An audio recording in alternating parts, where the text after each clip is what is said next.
Because you know why? Why? Because it feels right. It feels right. Legendary.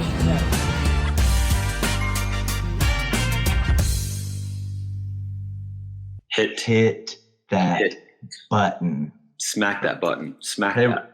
hey, Robert. Smack that. Yeah. You're looking like a little bit of a hipster with your beanie on, with the curled hair coming out of the bottom. That is strong hipster vibe. Very strong hipster vibe. Hey, I'm in Minneapolis. I feel like I'm just embracing the culture here. I'm doing it. What, are you at an Airbnb at a little host house? What are you doing up there? No, I'm at my buddy Kyle and Maddie's house. So Kyle, I actually met through business. It's actually a little bit of a funny story. We're both looking at different business opportunities. We're in this business forum called the Fastlane Forum, and this was 2014 maybe. Mm-hmm. And this guy put on like this post, and he was just like, "Hey, we're looking for like a handful of guys to move to Albuquerque to be a part of this business." Not sketchy at all, right? 2014 on the internet. I was living in Georgia at the time, same time as Island, and I was like, you know what? Nothing to lose here. Let's go. So literally moved like within a week of seeing this post. Wow. And get there and met Kyle. And it turns out the guys weren't very good guys. And it was all a little sketchy. So Kyle and I pieced out, moved to Thailand actually, and just started the business there. And from Thailand, we were in Chiang Mai for a few months. And then we went down to this island called Koh Lanta for a little while, and then got tired of, we didn't get tired of it. I think our visas ran out, or we didn't want to renew it. And we moved to San Diego. So different lifetime, but I didn't know any of this. You lived in Thailand for a while, huh? Lived in Thailand, yeah. You got boots on the ground in Thailand? I do actually, yeah. Ooh, spicy. Adam, got boots on the ground everywhere. Come on. Boots on the ground. A nice little trip with boots on the ground is fun. That's a good time. So Kyle and Maddie, I'm staying at their place. Maddie's pregnant, very pregnant, due within a couple weeks, I believe. So baby number one on the way here. Okay, and, so they don't have a small child that flips you off and curses at you? No, that's your Utah. That's your Utah. That's Ireland. That's my. Oh, that's Ireland. That's right. That's right. Yeah, unbelievable. These kids nowadays. Yeah, you went with that story. I was like, where's this going? And you just kept going with it. I loved it. And I got to tell you, I'm sitting here. I wonder if there's some technology eventually that will allow you to smell stuff from other places. You know what I mean? I do know what you mean. Because I wish you could smell what I'm smelling right now, Adam, because we have, what is it, Maddie? Is it? Banana chocolate chip muffins. Banana chocolate chip muffins. Protein. I don't, it sounds healthy, but it smells good. That's right up a pregnant lady alley right there. Yeah. Exactly. Chocolate, banana muffins. My goodness. That's pretty good. I wish you could smell what I'm smelling. It's lovely. I'm not sure that they're going to come up with that technology anytime soon, but it feels like they should. So, feels like they should, yes. Yes, feels like they should. So Robert, yes. So I guess we missed last week. We had a little, I don't even know. No, Adam, last week missed us.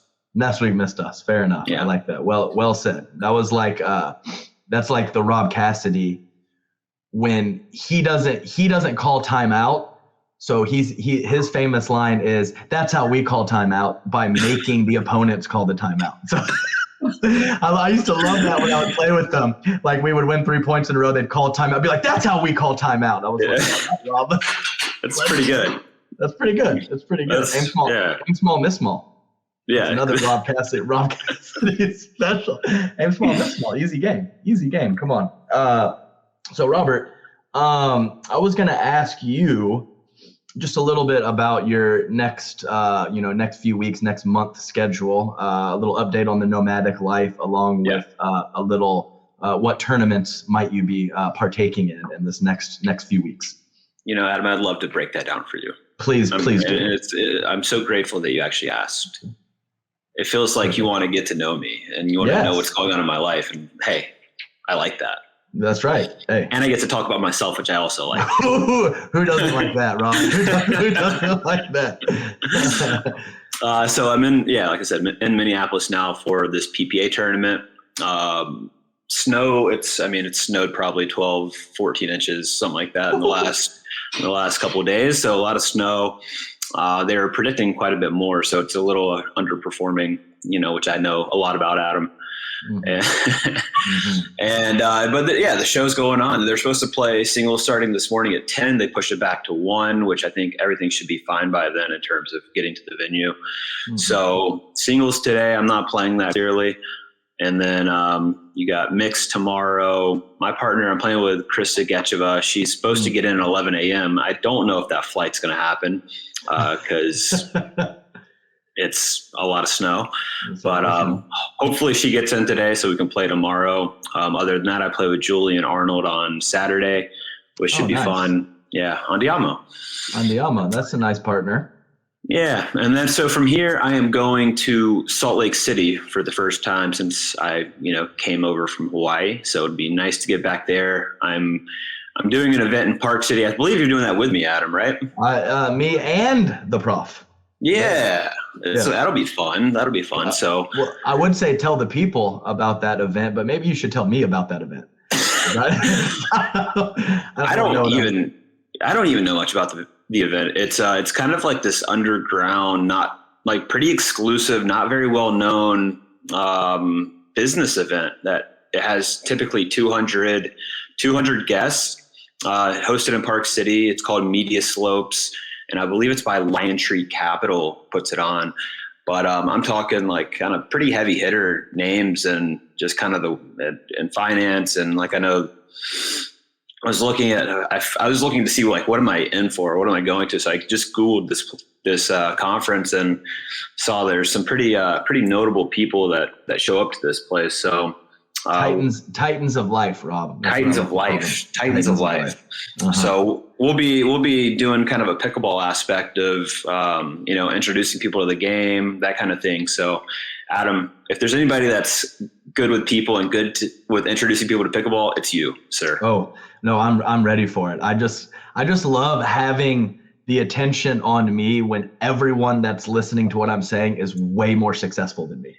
So it's just fun. I talk about it all the time. It's like I'm hitting a wiffle ball with a composite paddle, and these people created the infrastructure of the country and are doing all these big things, and they're like enthralled with what I'm saying about a silly game / sport. So I'm excited for this, and I think it's one of those things where there's some different activities mixed in, and we're obviously the pickleball crew, and so we're gonna introduce some people to the game, do some networking, and have a good old time. So that's exciting. Yeah, shout out to Samin, who the Brooklyn Aces GM. He kind of set it up for us, hooked it up. So shout out to Samin, the Brooklyn Aces, Rich Kleiman. I think Rich is going to be there, so it'll be good to meet him for the first time. Mm-hmm. And should be fun. I mean, Park City's beautiful. Have you ever been? I have been. Yeah. Oh, look at you, you traveler, you cultured son of a gun. Yes, and Corinne has an old friend there who actually ended up, I don't know if you know him, marrying Mike Modano. Hockey player. He played for the Stars, and anyway, so we have some connection there. Okay. And I also Rich Kleiman you mentioned, and Samin, Brooklyn Aces. I saw something on the SportsCenter ticker that old KD, the Durantula, is supposed to be getting back on the court March 1st, I believe. It's super soon. Yeah, he got traded to Phoenix and doing some rehab, so that's cool to see him back out there. So, but they have definitely went above and beyond. I saw a little bit of that through you, and then also Corinne being on the team. So well done by that ownership group, and I'm excited for this event. So be fun. So from there, I'm going to, So from there, I'll go to Florida. I'm going to play the Florida Open, the PPA in Daytona. So back to Daytona. Mm-hmm. And then I know there's a Austin tournament the following weekend. Not planning on playing that. I was going to play a APP in San Diego, but which is brutal, right? Going Daytona, PPA, San Diego, back to Daytona for MLP. But they moved the San Diego APP to August because I think low numbers ish. because there's some conflict locally. But so might play the Austin one, probably not. And then so it'll be Daytona week off, and then Daytona MLP in March. So a lot of Florida in March, which so be it. Yeah. So speaking of Florida in March, I know this was not March, but you had a little splash in the singles tournament a couple weeks ago. You had a very rough first round playing Jake Kussmeter and ended up getting a W there, which is a pretty dang good win. And then I believe your very next match, you called me afterwards and told me that you were cramping in your second match, and you also won that match as well. Is that correct? Who was that against? Yeah, that's correct. I don't know how to say his last name. I think it's John Cangelosi. Yeah. Anyway, I've seen him on draws before, but anyway, I just wanted to mention that you had some nice singles results, and much like myself, found a way to cramp up after only 2 matches. Well done, Robert. It was that. To be fair, that Kussmeter match was stupid. It was. I remember one game. I don't remember which one. It was 3-1 for at least half an hour. Please just stop this. Well, he's very fast and he tries very hard. So that makes for a lot of long points. It was no doubt about it. Jeez. So Jake's a twin, and his twin brother was there, and he's kind of a bigger dude, kind of swole, and wearing a tank top, as one does when you're swole and big. And I wouldn't know anything about a tank top, but I've never worn one. It was funny because his buddy was his brother was supporting him and just kind of leaning on the fence the whole time. And Jake's we're both dying, we're both head on hands over our heads on the fence, just huffing and puffing. And I call a timeout at 2-1 because I'm tired. and his brother goes in front of Jake, he goes, "Rob, how old are you, man?" I'm and he knew how old I was. 37, turned 38 this year. And he's "Jake, come on, man. Come on." This guy's 37. What are you doing? Come on, 37. Jake. He's practically over the hill. And Jake's a spry 24 or something like that. He stayed with us at the house for that last MLP. Seems like a nice kid, but man, that was a battle. Because I just checked the draw, and every single match in your round is finished. And I think a couple sections of the draw were 2 rounds ahead, and you're just still playing. You're just still playing Jake. I was damn, this is gonna be rough for him. Anyway, though, but yes, okay, no, that's a great little update on your schedule of play and where you're gonna be. And I just wanted to. This is a shot in the dark because I haven't really heard a whole lot lately, but we haven't discussed this much at all after that barrage we had a couple months ago. Have you heard any more news on whatever, Duper, UTR, APP, PPA, MLP, player contracts, anything like that lately, Robert? Not so much lately. I think UTR has kind of gone a little quiet. I do know that, when I'd spoken with them before, they're more focused on, obviously I believe they have ratings, and they haven't publicly released them or anything like that, but I think more of their focus was on getting clubs and tournament providers, tournament directors to use their software for events. It felt like that was more of the focus than just trying to create an amazing rating system per se. Gotcha. So I don't know where any of it stands at this point, or if they're delayed, or if they're pushing it back, or whatever it may be. But that's the last update I heard on UTR. But don't know much of what's going on with the partnership that they put in place with APP either. There hasn't been much talk since those early days of when that was first announced. And then, everything else, it feels like a par for the course. MLP's got 2 more events for this first season before the redraft. I believe that, Adam, you might know more. You probably do know more about this than I do. Be careful what you say. Be careful what you say. In terms of challenger, waiver wire, and supplemental draft. I don't know when that stuff's kind of maybe March 1st, but there hasn't been any movement to my knowledge.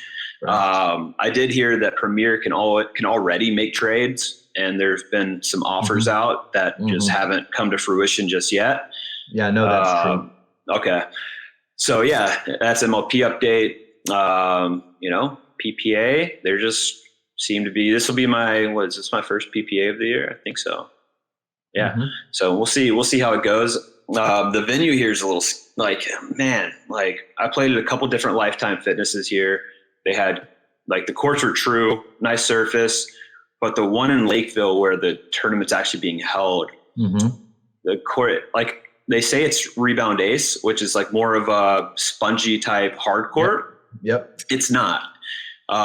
Certainly doesn't feel like it because we had Rebound Ace in Hawaii when I was in Hawaii, and this is not it feels like a hard surface, but then when the ball bounces, it's kind of hollowish, it feels like a hollowish surface, so the ball just kind of dies, and it probably bounces, honestly, if you were just to drop it, probably an inch less than it normally would, and then it really throws it off. It's you can leave some high dinks. If that thing bounces, you're safe, buddy. You're not getting attacked from your ankle. Gotcha. So it's a hard surface. It seems a little maybe thin, meaning hollow. And I know Rebound Ace, you can actually get down there and it'll give a little bit if you poke it. So so it's not like that. It's not that. No. Not like that. Yeah. Right. No. Exactly. Okay. And so we'll see.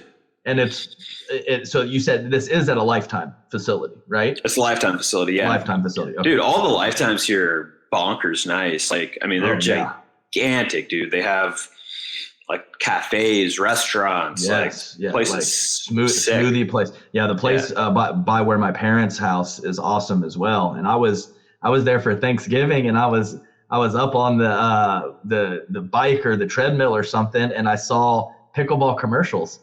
It was pretty cool. Oh, yeah. It was pretty cool. I was just kind of wait, I'm not at a pickleball tournament. And then I saw some guaranteed rate or something like that for pickleball. I was like, hey, that's pretty cool. I even get that on some random YouTube videos I watch. I'll watch some poker videos. So it's not even necessarily a pickleball video. And then I'll get the advertisements for pickleball. I was like, this is pretty cool.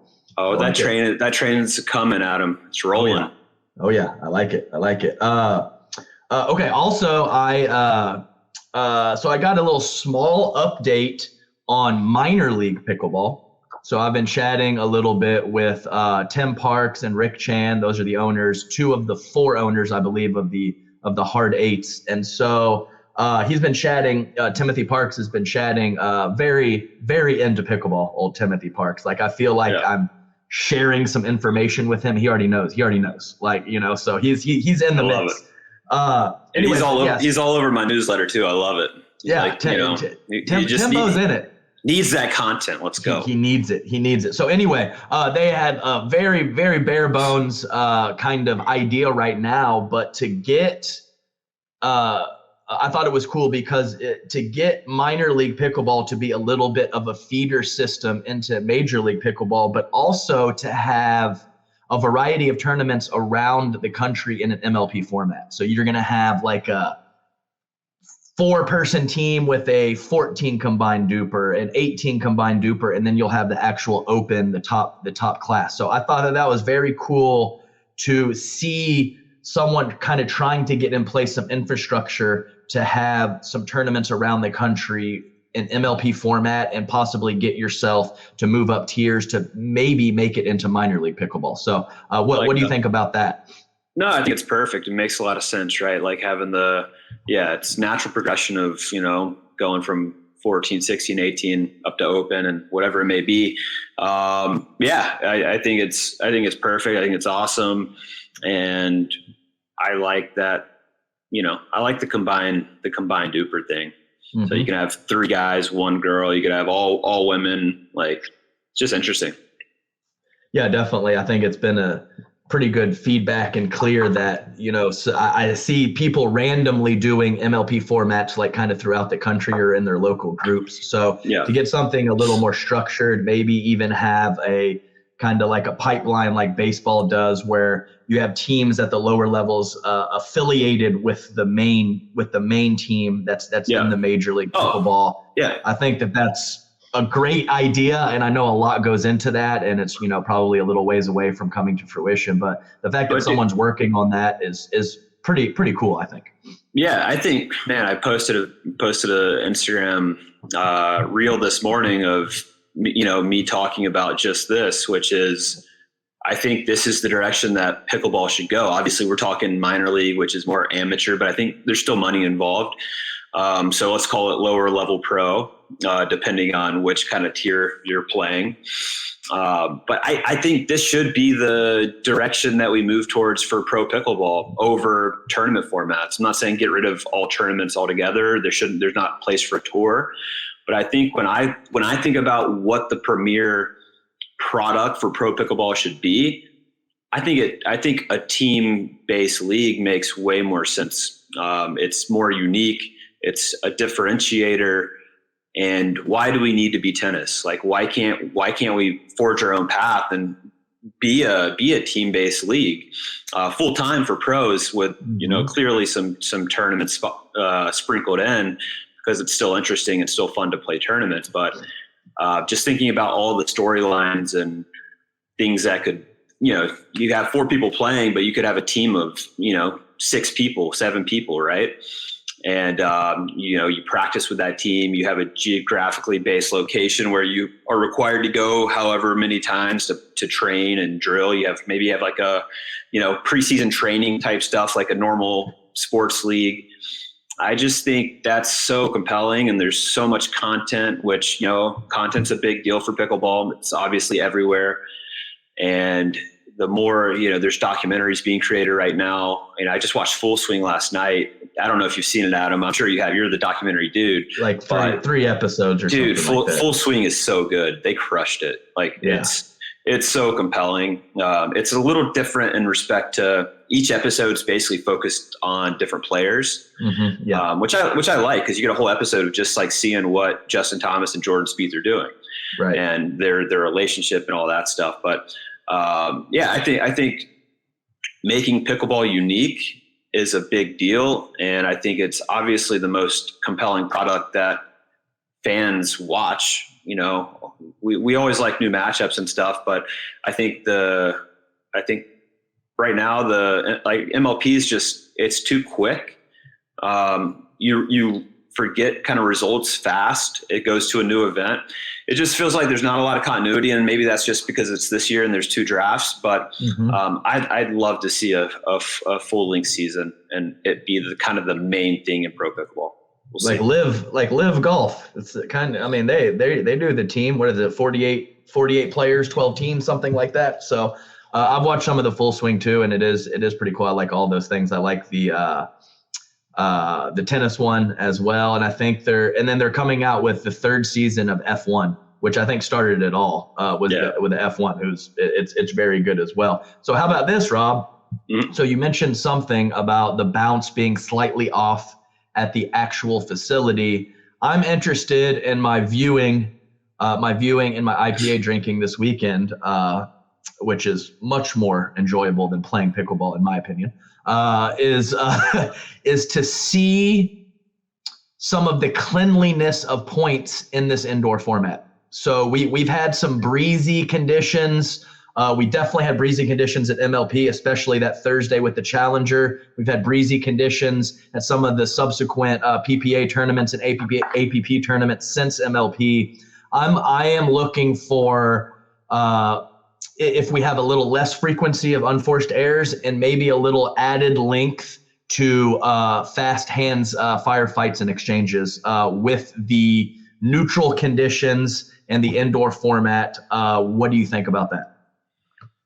I think maybe in terms of extended firefights, but at the same time, it's wildly cold here, and I know obviously indoors is heated, right? But everything still plays really fast. It's playing really quick. Balls are pretty hard, cracked. I think first day I play at the Lakeville location where the tournament's being held, I think we went through 6 or 7 balls. So it's I expect it to be fast. I expect the courts to be a little challenging, especially guys that are just showing up today to play. Didn't really get any practice in yesterday or before because the weather. So I don't know how much cleaner it'll be. It's obviously, in my opinion, way better to play pickleball in neutral conditions where there's no wind or sun or anything like that, because we're talking about a wiffle ball and it's super light and it affects everything. but we'll see. I think for sure it'll be cleaner than if there were 15-mile-per-hour winds, but hard to say if it's going to be like a typical indoor event.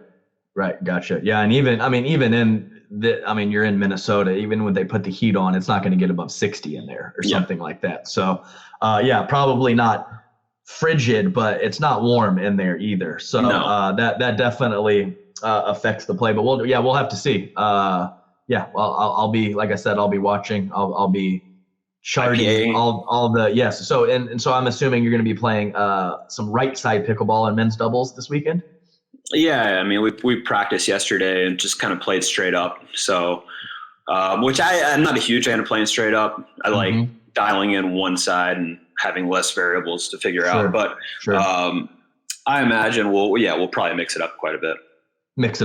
Okay, sounds good. So, how often and how long was Julian talking in between the points in practice? In between the points, not very much, but in between the games. Significant. Oh, he's next level. There's been a couple of times where I'm just like, Julian, we got to play. We got to play, brother. And I think that's kind of one of the things that's intriguing about Julian is that he's one of the more intense guys on court and off court. He's kind of like a sensitive sweetheart. So he just likes to chat and, write some poetry and do whatever else. So, okay, Rob, we're a couple days late on our standard recording schedule, but pretty important tournament happened this past weekend. Some interesting results, some very tight games early in draws, and a couple surprising teams pushing deep into Championship Sunday. So why don't we take a little look at that, Robert? What do you say? I watched a fair amount of the pickle this past weekend, so I'll have some thoughts for sure. Good. Okay, well, let's just start off with some men's doubles. We had a nice run from Deckel and AJ. AJ was pretty disciplined on the right from the bit that I saw, kind of grinding dinks, not necessarily flipping every second or third ball like he tends to do. Looked like they also played, maybe not always, but they did a little bit of a half stack, meaning they were playing their side when returning, but keeping AJ on the right for when they were serving. They had a battle with Lung and Dawson in the semifinals. I believe it was like 14-12 or something. I think they were super fortunate to get through that one. I thought Lung and Dawson were going to take it several times. Long grindy points. Not surprising when you consider Callan and Tyler pretty solid counter attackers, but very solid dinkers as well. Neither one very well known for initiating offense. So grindy points were definitely on the agenda for this match. And then that might be as upset as I've seen Lung after a match. Right. Like he was not happy. And it was nice to see a little personality out there, though. I think we need more of it. Yeah. Lung definitely has I wouldn't necessarily say a mental block, but he hasn't had the best success against Deckel. So, and they have played a lot, and they're obviously always head up when Deckel's playing left and Tyler is right. Deckel and myself played them like 37 times, Tyler Lung and Spencer Smith. And so I think that Lung wants to beat Deckel maybe a little bit more than a couple other guys, just given the frequency that they played each other. So. Got it. Good insight there. That was a solid run from them. Deckel and AJ had not played the first two, I believe. So I kind of slotted them in as that 4 team behind the kids, and then obviously Matt and Riley and Colin and his brother. So they did about exactly what I expected. Played solid. Were in a good spot to move on to Championship Sunday, and ended up losing in 3 in the semifinals. Dims in the breaks, but a nice looking team and nice result from those two. We had Matt Wright and Riley Newman beat the kids handily, meaning Jorja Johnson and Dylan Frazier in the semifinals, and they were not really pushed at all up until obviously Championship Sunday. What'd you see from Wright and Newman in that match against JW and Dylan, and their just overall men's doubles performance? Honestly, I didn't. That's the one I didn't see. I don't know. It was, I'm sure it was streamed though, but I remember seeing that result and was pretty surprised how routine it looked. Yeah, no, definitely. I think I don't know what it was, like 6-3 or 5-4 or something like that. Pretty routine.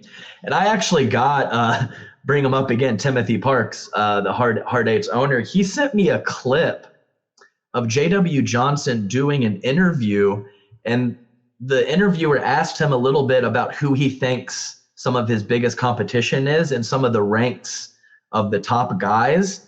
And I think he kind of maybe started off serious, but kind of got a little goofy or silly with it. But it seemed that he had Matt Wright and Riley Newman ranked very high, possibly even Riley above Colin's brother, and had some interesting ranks among those top 10. What do you think about JW and his comment on some of those top level men players? Yeah, I mean, it's also dependent on kind of game styles and who you're comfortable going against and seeing. But yeah, I mean, not super surprising with Riley.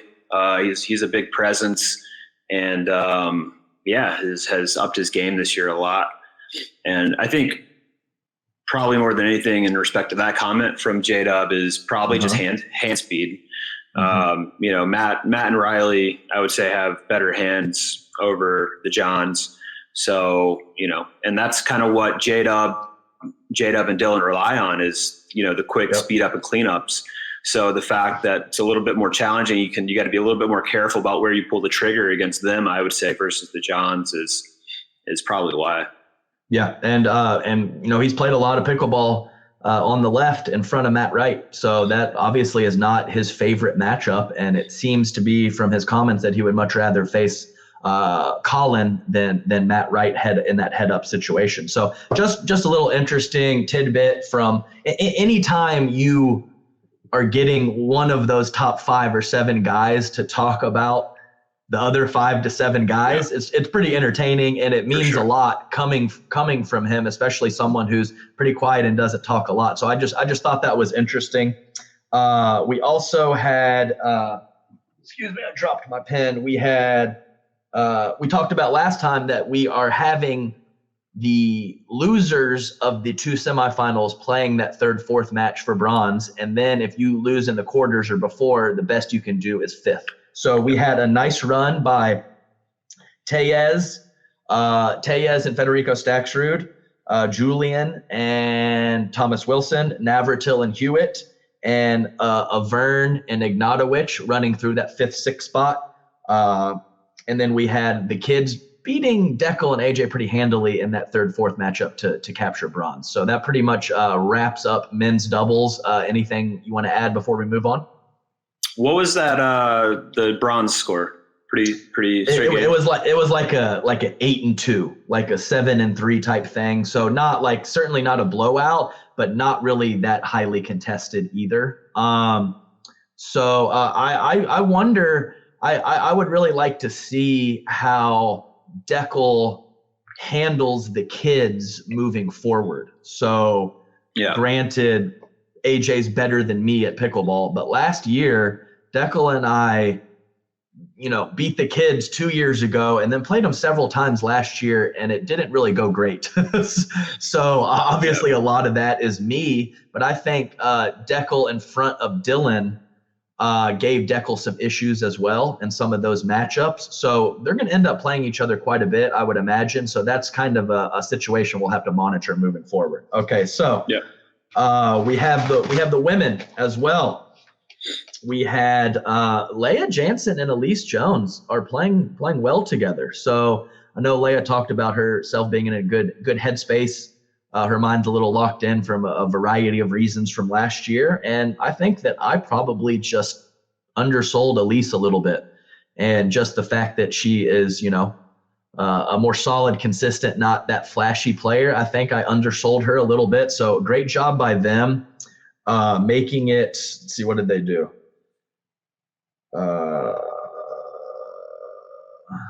I don't know. So who did they beat? Oh, they beat Callie and Lucy comfortably from bronze, and they also beat CP and Jorja.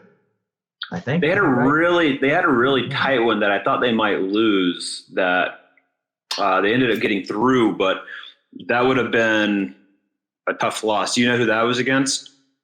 You have the draws in front of you? Yeah, I do. Okay, here we go. That's my bad. I had it written down wrong. So they squeezed through in their second round match against Shelby Bates and Rachel Retger. 12-10 in the third, which is obviously super tight. And then they go on to beat Tereshchenko and Dizon in that next round. And then in the back draw, they ended up having a nice run in the back draw, beating Kovalova and Smith in the bronze medal match. So very nice job by them. But yes, a very tight one in the second round. We talk about it all the time, Rob.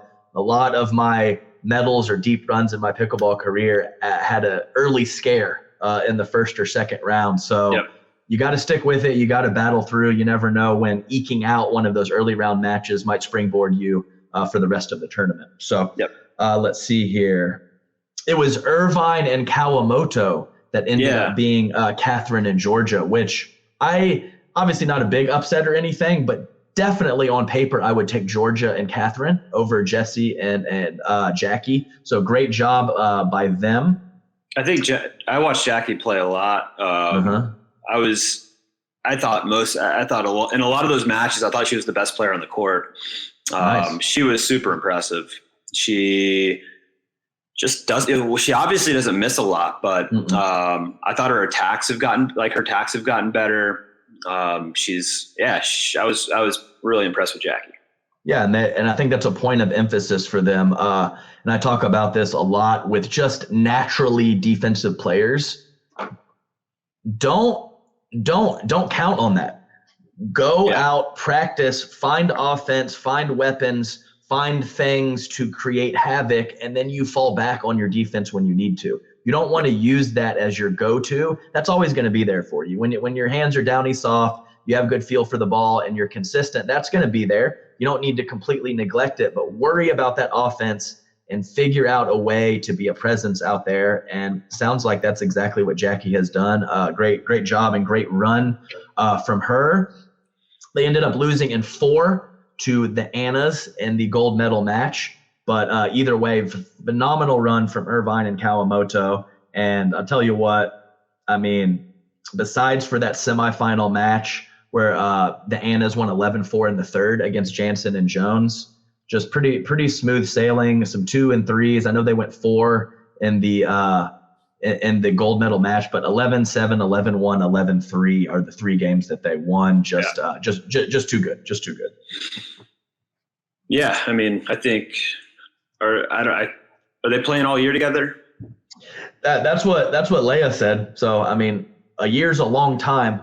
Things change, but they've had some solid results so far. And like I said, Leia said that she's feeling great mentally, and I don't see any reason why they would split anytime soon, even if that means they don't quite make it all year together. Very solid team. Yep. Okay, mixed doubles, Robert. Lots of 3 games, even early on, first and second round, even before we start getting to the quarters and the semis. Lots of really good teams, deep field, and we had of course, the most important, probably the Johnsons upsetting Anna Lee and Colin's brother in the quarters. And I'll tell you what, Jorja Johnson will maybe this is too strong of a statement, shit the bed with some errors occasionally, but that damn hand speed and power is electric, and very, very, very much she's the top couple women in the game when it comes to power and hands. She's the top when it comes to hands. I don't think it's very close. Yeah. And it's coming off quick, and she won most of her. I'd love to see the percentages, because she won most of the heads up against Colin's brother, just straight on. Just like, I think it even ended the match on a speed up and a cleanup. It was impressive. And I mean, of course she's gonna have some unforced errors here and there. I think there's still some cleaning up to do in the soft game. But man, when she initiates, she's good. Yeah, and it wasn't just, her catching him leaning and beating him on the first ball. There was a lot of her speeding up, first counter on it, and then her winning the hands battle 3 shots later, which is just insane. I mean, there's not even really dudes that can do that. Jorja's out there hitting 3 and 4 shot heavy combinations and winning hand speed battles. Just incredible play from her. I said over the weekend, I was like, Jorja didn't win because of JW. She won despite of JW. the best Johnson. The best Johnson, that's right. So after that big upset, ended up moving to the semifinals, beating David and Wilson to make it to Championship Sunday. So great job by the Johnsons. Pretty certain they're locked in together for quite a while, if not the whole year. So great result from them. Let's see. Some nice play again from Leah Jansen, her and the Rattlesnake. They beat AJ and Jesse. And then they ended up getting 5th place, beating CP, Catherine Parento and Julian 15-4 in that last match to get 5th. So nice job by the Rattlesnake and Leah Jansen, beating a couple pretty quality teams. Yeah, I mean, interesting. I don't know if you watched much of Kohler and Irvin, but Kohler was going a little psycho. Yeah, a little too much. Yeah, chemistry is questionable in that team, in my opinion. It didn't look like either of them were very happy with each other, having very much fun. Jessie does a lot of like have fun. No, she doesn't have fun. She does not have fun. But and I don't know how much they're playing together, but I just found didn't seem like they were vibing. Unquote. Well, I think I always see like the Dane Gingrich posts, and sorry, Dane, I apologize, but I usually like read one sentence and then I'm just like, this is too long. But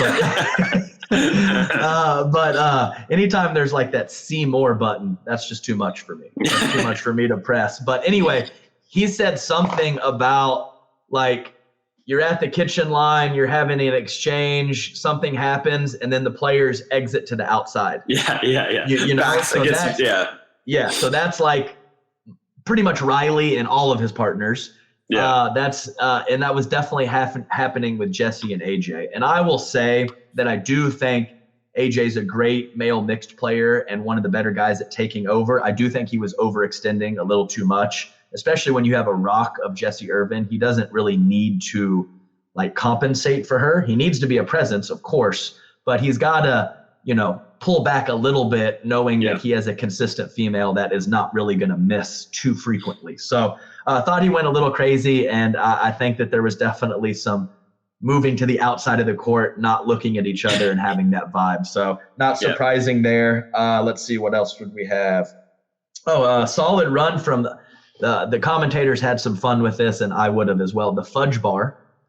So we had Megan Fudge, Deckel Bar. They beat Matt and Lucy. Then they beat Etta and Rafa. And then they lose a battle in the bronze medal match to Vivian David and Thomas Wilson. So great run. Deckel Bars had plenty of nice runs in mixed. Megan Fudge a little less so. So they must have had some good rapport out there to beat those quality teams and end up getting 4th place. Yeah, good. Deckel obviously gets a lot of flack for mixed. Just because results are pretty inconsistent, like really high ceiling, really low floor. So nice to see a solid mixed result, even if it was 4th. The old Fudge Bar, pretty quality. AB, Anna Bright, Riley, incredibly smooth sailing to Championship Sunday. I don't know what the score is with Fudge Bar, but it wasn't particularly close in the semifinals. And end up beating the Johnsons in 5 on Championship Sunday. Pretty tightly contested match, obviously going to 5, but I believe it was a pretty smooth 4 and 5 in games 4 and 5 for Anna Bright and Riley. They didn't have a terrible result, but didn't make it to Championship Sunday, that previous tournament. And I think we mentioned it on the pod, whatever. It's their first tournament together, no big deal. And sure enough, very next tournament, they get a W and get the gold.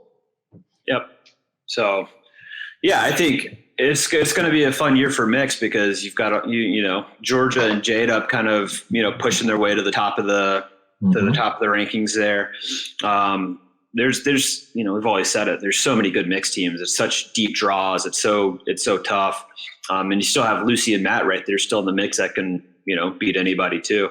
So yeah, it's going to be fun to watch mix. It's just getting tighter and tighter at the top. Yeah, I mean, Matt and Lucy didn't do great for a few tournaments. All of a sudden, they're in Championship Sunday last PPA. So, yep. The depth of mixed and the depth of men's singles, definitely the top two in terms of depth, and you can see that in some of the results. And like I mentioned, maybe not even an upset, but some really tight first and second round matches with the quality teams. I don't really see how that's going to change moving forward. Okay, so obviously we tend to go a little heavier on the double side, but let's mix in some singles just briefly. We had Fed beating Colin's brother 12-10 in the semifinals, and then taking down Jay DeVilliers 2-0 in the finals. Yeah. Very surprising. Great job by Jay making it to Championship Sunday, but 2-0 from Federico. He was firing on all cylinders, and one of the more lopsided Championship Sundays in singles or doubles we've ever seen. Yeah, it was 2-0, and it wasn't even that close. Like it was impressive stuff from Fed. And those days happen for everybody, where it just feels like there's nothing you can do out there. So, felt bad for Jocelyn. It was a tough result, but yeah, big props on getting there, because he mowed through some really, really good players in the bracket. I think he beat Connor Garnett like 0-3 or 3-0. 0-3. I was like, damn. I don't even know how you do that. That dude's good. Yeah. CG. So big props in getting the silver. And sometimes you just can't do much other than say too good. Yeah. And the thing is you can overcome one or the other. Either you playing poorly or your opponent playing very well. But if you're on both ends of it, your opponent playing well and maybe your feel's a little bit off, sometimes you just lose 2-0, and that's what happened there. Let's see, we had Alshon and Martinez. I don't know it's like Jaume Vich Martinez or something like that. I've been seeing him in draws for a few months now, but he had some really nice wins in the back draw. Ended up playing Alshon in the 5th-6th match with Alshon getting him. So nice run by both of them in the back draw. And then Colin's brother pulling out of the bronze medal match, which is pretty surprising. Pulling out, there's no reason to do it earlier in the back draw. You see players do it constantly, but I think this might be the first time we actually saw someone pull out of a medal match. So a little bit surprising there. I think one important note outside of that withdrawal is how many withdrawals there were just after the players losing their first round or second round. Like, yeah, wow. in the 5th, 6th, in that 5th place draw, that back draw, it was just bye. Like everybody just advancing because people are just pulling out, and it had to be over 5. Yes, no, it's getting more extreme and more extreme, and we kind of what's the solution there? I mean, I don't know. So we saw it months ago with men's singles specifically because of the big draw and singles as a grind, and now with the rule change, meaning when you lose in the semifinals, you play the 3rd, 4th, and you can't get better than 5th, 6th if you lose before that. That combined, now it's leaking over into all events, doubles included. So I don't know. I obviously haven't thought very deeply about it, but yeah, there's got to be a better way, and maybe they just don't care, and no one really cares, and this is just kind of how it's going to be moving forward. I mean, I clearly withdraw from singles if I withdrew in the main draw. Like, screw it, got to the quarters. I'm good here. Take care. That was on my advice too. I think. That was on your advice. Thank you, Adam. So I feel like if you're getting comped entry fees, then you should definitely be committed to playing, barring like a significant injury. But even more so, if you're getting an appearance fee to show up and play, and they're paying you to be at that event, you have to play the event out, right? So, and I'm in that boat too, right? Like, play the event out. You're there. They're wanting you to, they're comping your fees. You're getting paid to play. So I don't know what the solution is. Maybe it's as simple as that. If you're getting an appearance fee and you're getting stuff waived, then you play the event. Mm-hmm. But yeah, it's too easy right now to withdraw, in my opinion, and it's not a good look for the tournament. And let's either go to a single elimination where there is no back draw, or I don't know. But there's just too many withdrawals right now, and there has to be something that changes. Yep. No, I agree with you. I'm sure this will be debated more and more as it continues to happen, and I see absolutely no reason why it won't continue to happen. So yeah. Yep. Last one, Robert, here is women's singles. Let's see. We had a nice win by Mary Brasha, beating Catherine Parento in 3, and then losing to Leia in 3 in the semifinals. Dude, after Catherine lost to Mary Brasha, like, she hit the shit out of her leg. I saw that. Dude, it hurt me. It hurt my leg through the live stream. I was like, because it was like, one, it's the power air. It's hard. It's it's hard. And it wasn't like paddle slap. It was edge, dude. Slap. Ooh, yeah. And then I saw her the next day, and that mark on her leg is like black and blue. Oh, I believe it. Yeah. So I don't know. That just made me sad, actually. It's like, man, like. Yes. But it's like, if you smack your own butt or thigh with your paddle, it stings and it makes that pop. But no one hits themselves with the edge guard. Yeah. That's like deep bone bruise stuff. I don't want any part of that. So obviously Catherine not thrilled with that result. She's been having some great singles results lately, but going down to Mary Brasha, who is fairly up and down, but she'll have some good wins sprinkled in there, especially on the singles court. So nice job by her. And then of course we had the standard Anna Lee playing Leia in Championship Sunday, and then we had Salome Davidze beating Mary Brasha in that bronze medal match. So pretty standard stuff, but except for that pretty significant upset of Mary Brasha over Catherine Parento, who I believe is the number 3 seed. So and I think Mary Brasha was 7. So slight upset, but definitely an upset. And that pretty much sums up the tournament. Some really interesting results. After double triple crowns for Colin's brother and Anna Lee earlier in the year. Definitely didn't get it this last time. So very fun, entertaining tournament to watch. We obviously have the Minnesota tournament come up, and maybe we'll try to record Monday or Tuesday of next week to get these recaps out a little quicker. Yeah. What do you think, Adam? Do you think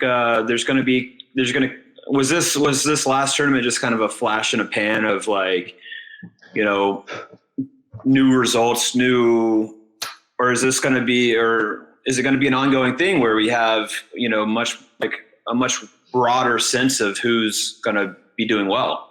Because I like it.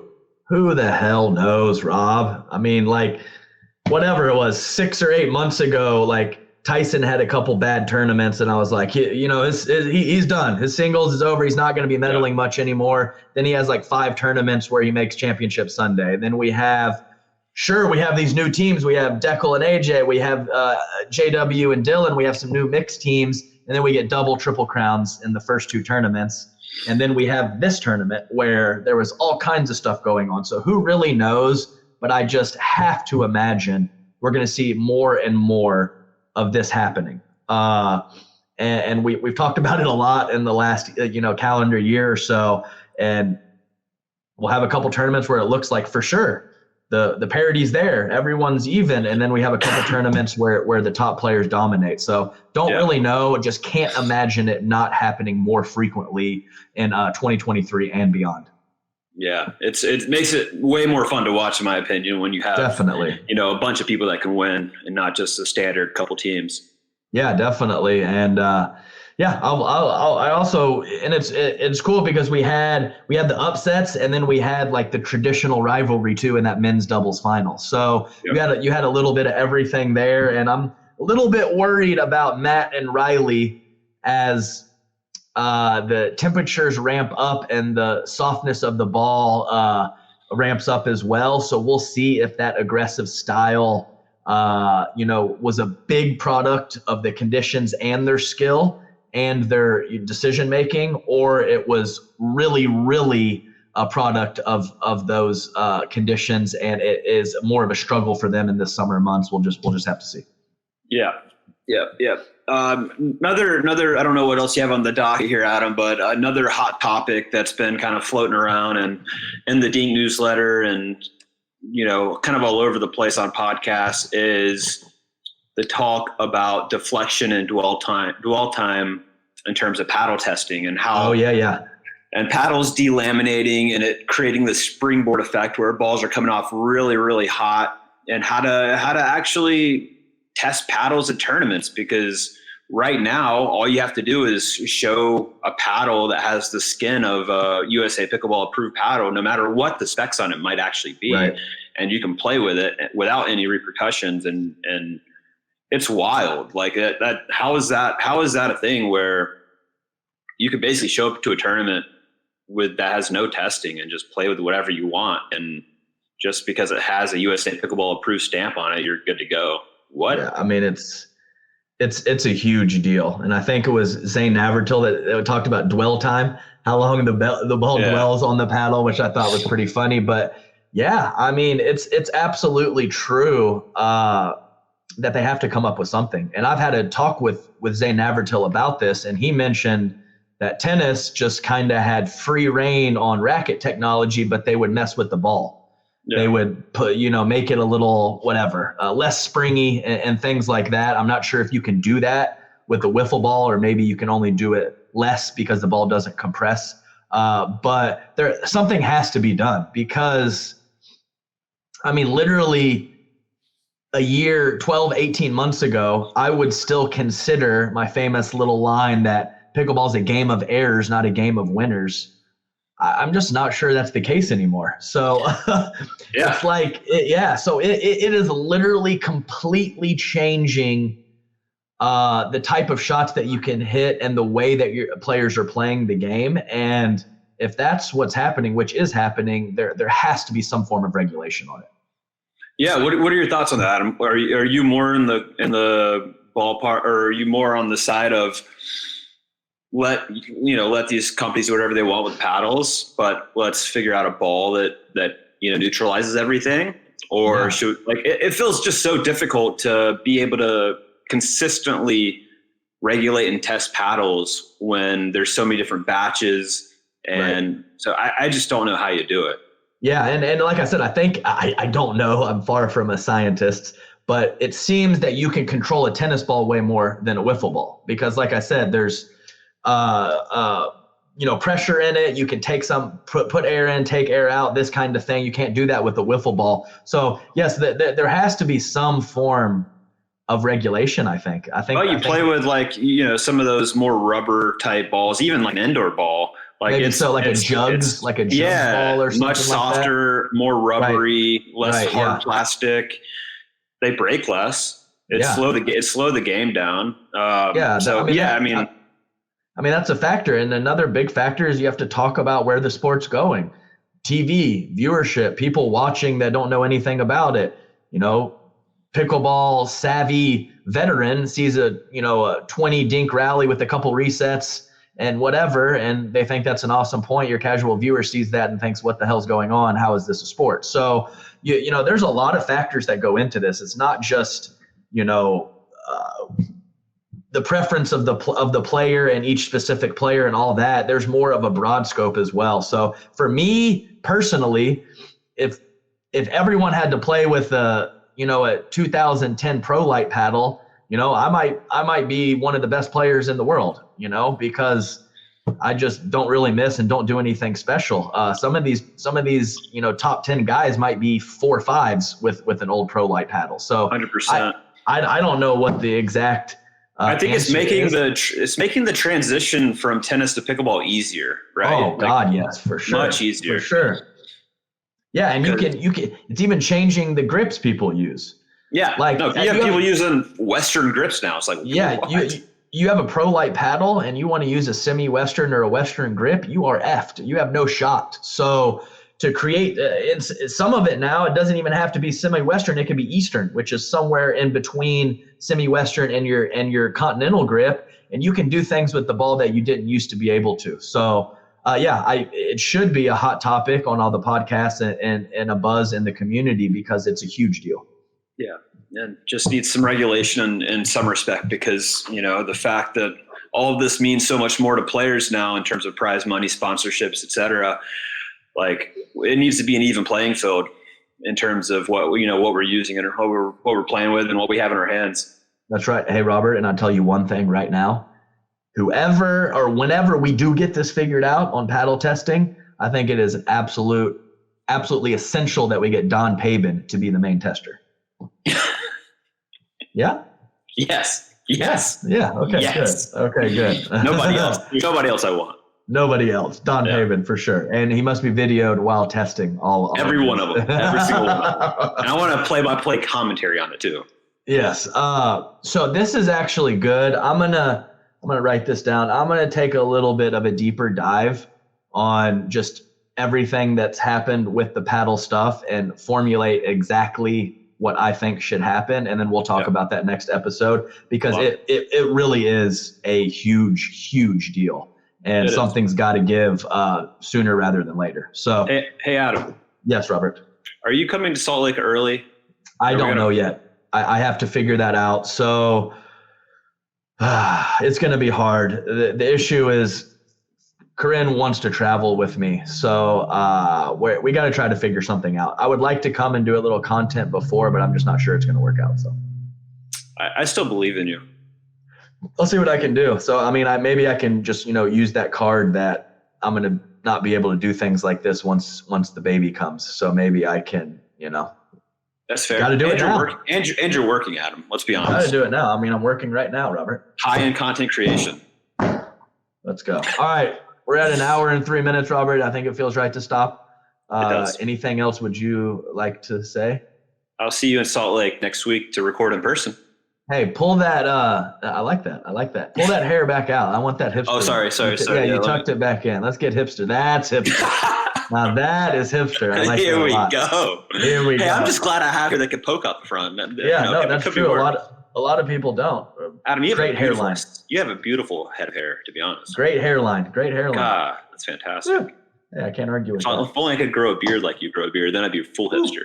Ooh, it's getting long. It's red. It's getting a little red down here. So it's all good though. Okay, Robert, that was a lovely episode. And let's try to get together Monday or Tuesday and recap this Minnesota tournament. All right. I can't wait, Adam. I can't wait. Bye, Robert. Bye. Because you know why? Why? Because it feels right. It feels right. Legendary.